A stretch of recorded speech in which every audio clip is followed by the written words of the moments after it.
course, in the Buddhist East, an awful lot of emphasis is put on the monks and the nuns as being the real Buddhists. In the West, or within the FWBO, we certainly don't seem to have that emphasis at all. Well, if you place the emphasis on the monks and the nuns being the real Buddhists, you just let everybody else off the hook. Because if you say, well, why don't you meditate? Ah, I'm not a monk. Why should I meditate? Or why aren't you more ethical in your life? Well, why should I be? I'm not a nun.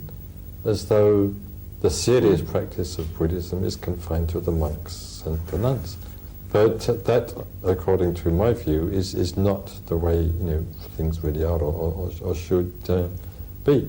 What makes one a Buddhist is the fact that one goes for refuge, and one tries to put the Buddhist teaching into practice, into operation.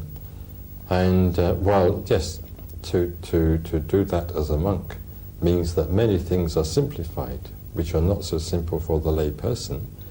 It doesn't mean that because you're living as a monk, you're automatically going for refuge. You can be a monk, a Buddhist monk, actually, without being a Buddhist. In real terms, because you can have had the formal ordination and perhaps be formally observing the rules, but your heart not in that sort of life at all. So yes, you are a monk, but in respect of lifestyle, but you're not a Buddhist. Similarly, you can be a lay person, living at home, even with your family, but be genuinely committed, to the Buddha, Dharma, and Sangha, and genuinely trying, at least, to lead a Buddhist life. Though obviously it's going to be quite difficult, and there's no need, one shouldn't increase difficulties unnecessarily. The spiritual life is already difficult enough in itself.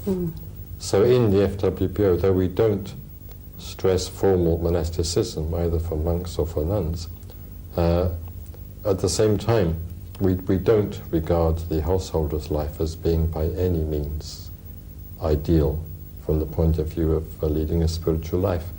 We try to find a middle way.